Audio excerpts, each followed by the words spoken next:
ನೋಡಿ ಎಷ್ಟು ಚೆನ್ನಾಗಿದೆ ಅಂತ ಕಾಯಿ ಹಾಲಿನ ಹಲ್ವಾ. ಬನ್ನಿ ಯಾವ ಥರ ಮಾಡೋದು ಅಂತ ತೋರಿಸ್ತಾ ಇದ್ದೀನಿ. ತುಂಬ ಸಿಂಪಲ್ಲು ಕಾಯಿ ಹಾಲಿನ ಹಲ್ವಾ ಮಾಡೋದು ಹೇಗೆ ಅಂತ. ಹಾಯ್ ಎಲ್ಲರಿಗೂ ನಮಸ್ಕಾರ. ಹೇಗಿದ್ದೀರಿ? ಚೆನ್ನಾಗಿದ್ದೀರಾ? ನಾನು ಚೆನ್ನಾಗಿದ್ದೀನಿ, ನೀವು ಕೂಡ ಚೆನ್ನಾಗಿದ್ದೀರಾ ಅಂತ ತಿಳ್ಕೊಂಡಿದ್ದೀನಿ. Welcome to my Banashankari all in one ಚಾನಲ್ಗೆ. ನೋಡಿ ಎಷ್ಟು ಸಖತ್ತಾಗೆ ಬಂದಿದೆ ಅಂತ ಕಾಯಿ ಹಾಲಿನ ಹಲ್ವಾ. ಯಾವ ಥರ ಮಾಡೋದು ಅಂತ ತೋರಿಸ್ತಾ ಇದ್ದೀನಿ. ಅಮಾಸೆ ಆಗಿರೋದ್ರಿಂದ ಕಾಯಿ ಹೊಡೆದಿದ್ದೆಲ್ಲ ಫ್ರೆಂಡ್ಸ್, ಸಿಕ್ಕಾಪಟ್ಟೆ ಕಾಯಿ ಇತ್ತು. ಅದಕ್ಕೆ ಅದನ್ನು ಕೊಬ್ಬರಿನ ತುರಿದ್ಬಿಟ್ಟು ತೊಗೊಂಡಿದ್ದೀನಿ. ನೀವು ಹೆಚ್ಚಾದರೂ ತೊಗೊಳ್ಳಿ, ತುರಿದಾದರೂ ತೊಗೊಳ್ಳಿ, ಆದರೆ ಮಿಕ್ಸಿ ಮಾಡ್ಕೊಳ್ಳೇಬೇಕಲ್ವ, ಹಾಗಾಗಿ ನಾನಿಲ್ಲಿ ತುರಿದ್ಬಿಟ್ಟು ತೊಗೊಂಡಿದ್ದೀನಿ. ಇದನ್ನು ಮಿಕ್ಸಿ ಮಾಡ್ಕೊಂಬಂದು ಹಾಲನ್ನು ತಕ್ಕೋಬೇಕು. ತುಂಬ ಸಿಂಪಲ್ಲು. ವಿಡಿಯೋ ಸ್ಕಿಪ್ ಮಾಡ್ದಂಗೆ ನೋಡಿದರೆ ಎಲ್ಲ ಅರ್ಥಕತಿ. ವಿಡಿಯೋ ಸ್ಕಿಪ್ ಮಾಡ್ದಂಗೆ ವಿಡಿಯೋ ನೋಡಿ ಸಪೋರ್ಟ್ ಮಾಡಿ. ಇವಾಗ ನೋಡಿ ಇದನ್ನು ಒಂದು ಮಿಕ್ಸಿ ಜಾರಿಗೆ ಹಾಕಿಬಿಟ್ಟು ನಾನು ಮಿಕ್ಸಿ ಮಾಡ್ಕೊಂಬರ್ತೀನಿ. ತುಂಬ ಅಂದರೆ ತುಂಬ ಚೆನ್ನಾಗಾಗುತ್ತೆ ಹಲ್ವಾ ಮಾತ್ರ. ನೀವೇ ಇನ್ನೊಂದ್ಸಲ ಮಾಡ್ಕೊಂಡು ತಿಂತೀರಾ, ಅಷ್ಟು ಚೆನ್ನಾಗಾಗುತ್ತೆ. ಮತ್ತು ಇದಕ್ಕೆ ಒಂದೆರಡು ಏಲಕ್ಕಿ ಕಾಯಿ ಹಾಕ್ತಾಯಿದ್ದೀನಿ, ಸಿಪ್ಪಿ ಕಾಳು ಎರಡೇ ಹಾಕ್ತಾಯಿದ್ದೀನಿ. ನೋಡಿ ಇವಾಗ ಇದನ್ನು ಸ್ವಲ್ಪ ನೀರು ಹಾಕ್ಬಿಟ್ಟು ಮಿಕ್ಸಿ ಮಾಡ್ಕೊಂಬರ್ತಾಯಿದ್ದೀನಿ. ನೋಡಿ ಇವಾಗ ಮಿಕ್ಸಿನೂ ಮಾಡ್ಕೊಂಬಂದೆ ನಾನು. ಇವಾಗ ಇದನ್ನು ಸ್ವಲ್ಪ ನೀರು ಹಾಕಿ ಎಲ್ಲದನ್ನು ಕ್ಲೀನಾಗಿ ನೀರು ಹಾಕಿಬಿಟ್ಟು ಮಿಕ್ಸ್ ಮಾಡಿಕೊಂಡು ನೋಡಿರಿ ಒಂದು ಚಹಾ ಸೋಸೋದಿರುತ್ತಲ್ಲ, ಅದನ್ನು ಜಾಲರಿ ಚೌಟ್ ಅಂತವಲ್ಲ ಅದರೊಳಗೆ ಹಾಕಿಬಿಟ್ಟು ನೀವು ಹಾಲನ್ನು ತಕ್ಕೋಬೇಕು. ನೋಡಿ ಇವಾಗ ಇದಕ್ಕೆ ನೀರು ಹಾಕಿಬಿಟ್ಟು ಇದನ್ನು ನೀಟಾಗಿ ಸ್ವಲ್ಪ ಈ ಥರ ಎಲ್ಲ ಮೇಲ್ಗಡೆ ನೀರು ಹಾಕಿ ಎಲ್ಲ ನೀಟಾಗಿ ತಕ್ಕೊಳ್ಳಿ. ಇವಾಗ ಈ ಥರ ಒಂದು ಪಾತ್ರೆ ತೊಗೊತಾ ಇದ್ದೀನಿ. ಇದರಲ್ಲೇ ನಾನು ಹಲ್ವಾ ಮಾಡೋದ್ರಿಂದ ಇದರಲ್ಲೇ ನಾನು ಸೋಸ್ಕೊತೀನಿ. ನೋಡಿರಿ ಈ ಥರ ಜಾಲರಿ ಚೌಟಿ ಇರುತ್ತಲ್ಲ ಮನೇಲಿ, ಅದರಿಂದ ನೀವು ಹಾಲನ್ನು ತಕ್ಕೋಬೇಕಾಗ್ತದೆ. ನೋಡಿರಿ ಮೇಲ್ಗಡೆ ಹಾಲು ಬಂದು ಮೇಲ್ಗಡೆ ಕೊಬ್ಬರಿ ಇರುತ್ತಲ್ಲ, ಅದನ್ನು ಒಣಗಿಸಾದರೂ ಇಟ್ಕೊಳ್ಳಿ. ನೀವು ಎದಕ್ಕಾದರೂ ಯೂಸ್ ಮಾಡ್ಬೋದು. ಇಲ್ಲ ಅದರಲ್ಲಾದರೂ ನೀವು ಬರ್ಫಿ ಮಾಡ್ಕೋಬೋದು, ಕೊಬ್ಬರಿ ಬರ್ಫಿನ. ಇಲ್ಲ ಅಂದರೆ ನೀವು ಯೂಸ್ ಮಾಡ್ಕೋಬೋದು. ಒಣಗಿಸಿಟ್ಟು ಒಂದು ಬಾಕ್ಸ್ ಒಳಗೆ ಹಾಕಿಟ್ಕೊಂಡ್ರೆ ಏನೂ ಆಗೋದಿಲ್ಲ. ಮೇಲ್ಗಡೆ ಕೊಬ್ಬರಿ ಬರುತ್ತಲ್ಲ, ಅದು ವೇಸ್ಟ್ ಆಗೋದಿಲ್ಲ. ನೋಡಿ ಈ ಥರ ಇದನ್ನು ನಾನು ಒಣಗಿಸಿ ಇಟ್ಕೊಂಡ್ಬಿಡ್ತೀನಿ, ಎದಕ್ಕಾದರೂ ಯೂಸ್ ಆಗುತ್ತೆ ಅಂಥೇಳಿ. ಮತ್ತು ಇವಾಗ ಹಾಲೆಲ್ಲ ತಕ್ಕೊಂಡಿದ್ದೆಲ್ಲ ನೋಡಿ, ಎಲ್ಲ ಹಾಲನ್ನು ನಾನು ಸೋಸ್ಕೊಂಡಿದ್ದೀನಿ. ಮಸ್ತ್ ಅಂದರೆ ಮಸ್ತ್ ಬರುತ್ತೆ ಹಲ್ವಾ ಮಾತ್ರ. ಸಖತ್ತಾಗಿ ಟೇಸ್ಟ್ ಕೊಡುವ ಹಲ್ವಾ ಇದು. ಟ್ರೈ ಮಾಡಿ ಒಂದ್ಸಲ. ಎಲ್ಲ ಟ್ರೈ ಮಾಡಿದ್ರೆ ನಿಮ್ಗೆ ಗೊತ್ತಾಕತಿ. ನೋಡಿ ಇವಾಗ ಇದಕ್ಕೆ ನಾನು ಏನೇನು ಹಾಕ್ತಿದ್ದೀನಿ ಅಂದರೆ ಸ್ವಲ್ಪ ಸಕ್ಕರೆ ಹಾಕ್ತಾಯಿದ್ದೀನಿ. ನೋಡಿ ಫ್ರೆಂಡ್ಸ್, ಸಕ್ಕರೆ ನೋಡಿ ನಿಮಗೆ ಸ್ವೀಟ್ ಜಾಸ್ತಿ ಬೇಕು ಅನ್ನೋದಾದರೆ ಜಾಸ್ತಿ ಹಾಕ್ಕೊಳ್ಳಿ, ಸ್ವಲ್ಪ ಬೇಕು ಅನ್ನೋದಾದರೆ ಸ್ವಲ್ಪ ಹಾಕ್ಕೊಳ್ಳಿ. ಮತ್ತು ಸ್ವಲ್ಪ ಕಾರ್ನ್ಫ್ಲವರ್, ಇದಕ್ಕೆ ಬೇಕಾಗಿರೋದೇ ಮೇನು ಕಾರ್ನ್ಫ್ಲವರ್ ಹಿಟ್ಟು.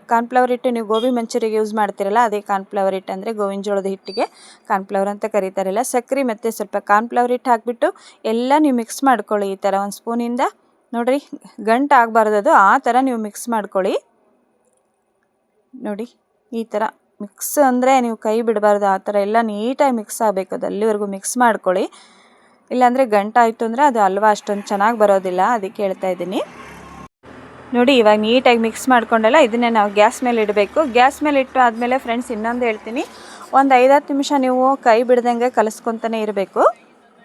ಆಮೇಲೆ ನಾನು ಹಲ್ವಾ ಹಾಕ್ಕೊಳ್ಳೋಕ್ಕೆ ಟೈಮ್ ಸಿಗಲ್ಲ ಅಂಥೇಳಿ ಫಸ್ಟಿಗೆ ಒಂದು ಬಟ್ಲ ತೊಗೊಂಡಿದ್ದೀನಿ. ನೋಡಿ ಈ ಥರ ಬಟ್ಲಕ್ಕೆ ನೀವು ತುಪ್ಪ ಅಥವಾ ಎಣ್ಣೆ ಸವರ್ಕೊಂಡ್ಬಿಟ್ಟು ಅದಕ್ಕೆ ನಾವು ಹಲ್ವಾ ಹಾಕಬೇಕಲ್ವ, ಅದಕ್ಕೆ ಈ ಥರ ನಾನು ಕೇಕ್ ಮಾಡೋ ಕ್ರೇಟ್ ಇಲ್ಲ, ಅದಕ್ಕೋಸ್ಕರ ಈ ಥರ ಬಟ್ಲದಲ್ಲೇ ಹಾಕಿಬಿಟ್ಟು ತೋರಿಸ್ತಾ ಇದ್ದೀನಿ. ನಿಮ್ಮ ಮನೇಲಿ ಕ್ರೇಟ್ ಇದ್ದರೆ ಕ್ರೇಟಿಗೆ ಯೂಸ್ ಮಾಡ್ಬೋದು. ನೋಡಿ ಈ ಥರ ತುಪ್ಪ ಹಚ್ಕೊಂಡು ಇಟ್ಕೊಂಡ್ರೆ ಬೇಗ ಆಗುತ್ತೆ. ಅಲ್ಲಿ ನಾವು ಹಲ್ವಾ ರೆಡಿ ಆಗೋದಕ್ಕಿಂತ ಇದಕ್ಕೆ ಹಾಕಬೇಕಲ್ವ, ಅದಕ್ಕೆ ಹೇಳ್ತಾ ಇದ್ದೀನಿ. ಇವಾಗ ಗ್ಯಾಸ್ ಮೇಲೆ ಇಟ್ಟಿದ್ದೀನಿ ನೋಡಿ ನಾನು ಹಲ್ವಾ ಮಾಡೋದಕ್ಕೆ. ನೀವು ಒಂದು 10 ನಿಮಿಷ ಬಿಡ್ದಂಗೆ ಕಲಿಸ್ಕೊತಾ ಇರಬೇಕು, ಇಲ್ಲಾಂದರೆ ಗಂಟುಗಳಾಗುತ್ತೆ. ಯಾಕಂದರೆ ನಾನು ಕಾರ್ನ್ಫ್ಲವರ್ ಹಿಟ್ಟು ಯೂಸ್ ಮಾಡ್ತೇವಲ್ಲ, ಅದಕ್ಕೋಸ್ಕರ ಗಂಟಾಗುತ್ತೆ ಅಂತ ಹೇಳ್ತಾ ಇದ್ದೀನಿ. ಅದಕ್ಕೆ ಹೇಳೋದು, ವಿಡಿಯೋ ಸ್ಕಿಪ್ ಮಾಡ್ದಂಗೆ ನೋಡಿದರೆ ಎಲ್ಲ ಅರ್ಥಕತಿ. ವಿಡಿಯೋ ಸ್ಕಿಪ್ ಮಾಡದೆ ನೋಡಿ ಸಪೋರ್ಟ್ ಮಾಡಿ ಫ್ರೆಂಡ್ಸ್. ನಿಮ್ಮೆಲ್ಲರ ಸಪೋರ್ಟ್ ತುಂಬ ಮುಖ್ಯ ಅಂತ ಹೇಳ್ತೀನಿ. ನೋಡಿ ಯಾರೆಲ್ಲ ಹಾಗೆ ನೋಡ್ತಾ ಇದ್ದಾರೆ ಚಾನಲ್ ಸಬ್ಸ್ಕ್ರೈಬ್ ಮಾಡ್ಕೊಂಡು ನೋಡಿ, ಮತ್ತು ನಿಮ್ಮ ಫ್ರೆಂಡ್ಸ್ಗೆಲ್ಲ ವಿಡಿಯೋನ ಶೇರ್ ಮಾಡಿ. ಇವಾಗ ನೋಡಿ ಬರ್ತಾ ಅದು ವೈಟ್ ಕಲರ್ ಬರೋಕ್ಕೆ ಸ್ಟಾರ್ಟ್ ಆಗುತ್ತೆ. ನೋಡಿ ಇವಾಗ ತೋರಿಸ್ತಾ ಇದ್ದೀನಿ, ಸ್ವಲ್ಪ ಲೈಟು ಹೋಗ್ಬಿಡ್ತು, ಹಾಗಾಗಿ ಸ್ವಲ್ಪ ಕಲರ್ ಚೇಂಜ್ ಆಗ್ತು. ಮತ್ತು ನೋಡಿ ನೈಟ್ ಮಾಡ್ತಾಯಿದ್ದೆ ನಾನು, ಹಾಗಾಗಿ ಕರೆಂಟ್ ಹೋಗಿತ್ತು. ಸ್ವಲ್ಪ ಟಾರ್ಚ್ ಇಟ್ಕೊಂಡು ಮಾಡಿದೆ ನಾನು. ನೋಡಿ ಇವಾಗ ಬರ್ತಾ ಅದು ಹಲ್ವಾ ಗಟ್ಟಾಗಕ್ಕೆ ಸ್ಟಾರ್ಟ್ ಆಗುತ್ತಲ್ವ, ಆವಾಗ ಮಾತ್ರ ಬಿಡ್ದಂಗೆ ನೀವು ಕಲಿಸ್ಕೊತೇನೆ ಇರಬೇಕು. ಯಾಕಂದರೆ ಗಂಟಾಗಿಬಿಡ್ತು ಅಂದರೆ ಅದು ಅಷ್ಟೊಂದು ಟೇಸ್ಟ್ ಕೊಡಲ್ಲ ಅಂತ ಹೇಳ್ತೀನಿ. ನೀವು ಟ್ರೈ ಮಾಡಿರಿ. ಮತ್ತು ಯಾರೆಲ್ಲ ನೀವು ಕಾಯಿ ಹಾಲಿನ ಹಲ್ವಾ ಮಾಡ್ತೀರಂತ ನನಗೆ ಕಮೆಂಟ್ ಬಾಕ್ಸ್ ಒಳಗೆ ಹೇಳಿ. ಮತ್ತು ವಿಡಿಯೋ ಇಷ್ಟ ಆದರೆ ಲೈಕ್ ಮಾಡೋದನ್ನು ಮರಿ. ಇವಾಗ ನೋಡಿ ಈ ಥರ ಆಗಬೇಕದು ಹಲ್ವಾ. ನೋಡಿ ಎಷ್ಟು ಚೆನ್ನಾಗಾಯ್ತಲ್ವಾ ಫ್ರೆಂಡ್ಸ್. ಸೇಮ್ ಇದು ಯಾವ ಥರ ಅಂತೀರ ಗೊತ್ತಾ ನೀವು, ನಾವೇನು ಸಂಡಿಗೆ ಮಾಡೋಕ್ಕೆ ಕಲಿಸ್ಕೊತೇವಲ್ಲ ಹಿಟ್ಟು, ಸಂಡಿಗೆ ಮಾಡೋಕ್ಕೆ ಅಂತ ಹಿಟ್ಟು ಮಾಡ್ಕೋತೇವಲ್ಲ, ಸೇಮ್ ಅದೇ ಥರ ಆಗುತ್ತೆ. ಆದರೆ ಇದು ಹಲ್ವಾ ಮಾತ್ರ ಎಷ್ಟು ಎಳೆ ಕೊಬ್ಬರಿ ತಿಂತೇವಲ್ಲ ಆ ಟೈಪ್ ಆಗಿರುತ್ತೆ.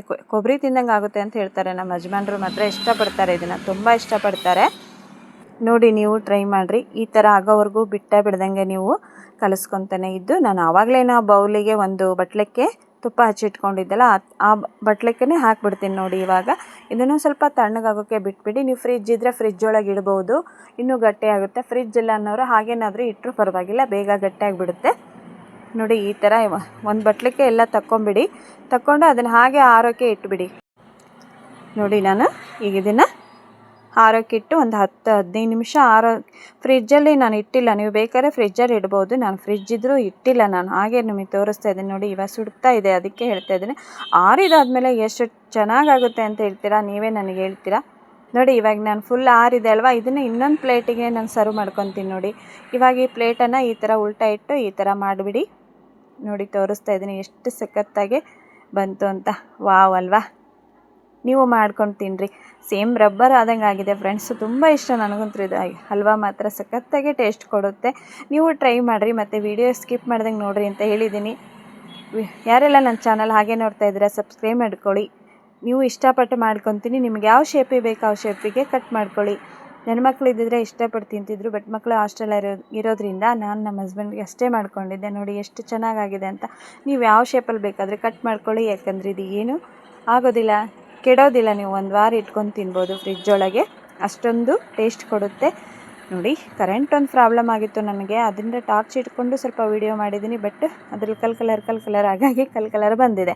ಇವಾಗ ನೋಡಿ ಕಟ್ ಮಾಡ್ಕೊತಿದ್ದೀನಿ. ನಿಮ್ಗೆ ಯಾವ ಶೇಪಿಗೆ ಬೇಕಲ್ಲ ಆ ಶೇಪಿಗೆ ಕಟ್ ಮಾಡಿಕೊಂಡು ತಿನ್ಬೋದು. ವಿಡಿಯೋ ಇಷ್ಟ ಆಗಿದೆ ಅಂತ ಅನ್ಕೋತೀನಿ. ಆ ಬನಶಂಕರಿ ಅಮ್ಮ ಎಲ್ಲರಿಗೂ ಒಳ್ಳೇದು ಮಾಡಲಿ. ವಿಡಿಯೋದಾಗ ಏನಾದರೂ ತಪ್ಪಿದ್ರೆ ಕ್ಷಮೆ ಇರಲಿ. ಮತ್ತು ಹಲ್ವಾ ಹೇಗಿತ್ತು ಅಂತ ಕಮೆಂಟ್ ಬಾಕ್ಸ್ ಒಳಗೆ ಹೇಳೋದನ್ನು ಮರಿಬೇಡ್ರಿ. ನೋಡಿ 1-2 ನಿಮಿಷ ಅಷ್ಟೇ ಹೆಚ್ಚಿಗೆ ಇದೆ ವಿಡಿಯೋ, ದಯವಿಟ್ಟು ಸ್ಕಿಪ್ ಮಾಡ್ದಂಗೆ ನೋಡಿ, ಸಪೋರ್ಟ್ ಮಾಡಿ. ನನಗಂತೂ ತುಂಬ ಇಷ್ಟ ಆಯ್ತು ಇದು ಹಲ್ವಾ. ನೋಡಿ ಎಷ್ಟು ಚೆನ್ನಾಗಿದೆ ಅಂತ. ದಯವಿಟ್ಟು ಟ್ರೈ ಮಾಡಿ ಫ್ರೆಂಡ್ಸ್ ಒಂದ್ಸಲ, ಮತ್ತು ಹೇಗಿತ್ತು ಅಂತ ಹೇಳ್ತೀರಾ. ನೀವು ಯಾರೆಲ್ಲ ಹಲ್ವಾ ಮಾಡ್ತೀರಾ ಈ ಥರ ಅಂತ ನನಗೆ ಹೇಳೋದನ್ನು ಮರಿಬೇಡಿ. ಬನ್ನಿ ಮತ್ತು ಕಾಯಿ ಹಲ್ವಾ ತಿಂದು ನಾನು ನಿಮಗೆ ನೆಕ್ಸ್ಟ್ ವಿಡಿಯೋದ ಮತ್ತೆ ಸಿಗ್ತೀನಿ. ಧನ್ಯವಾದಗಳು.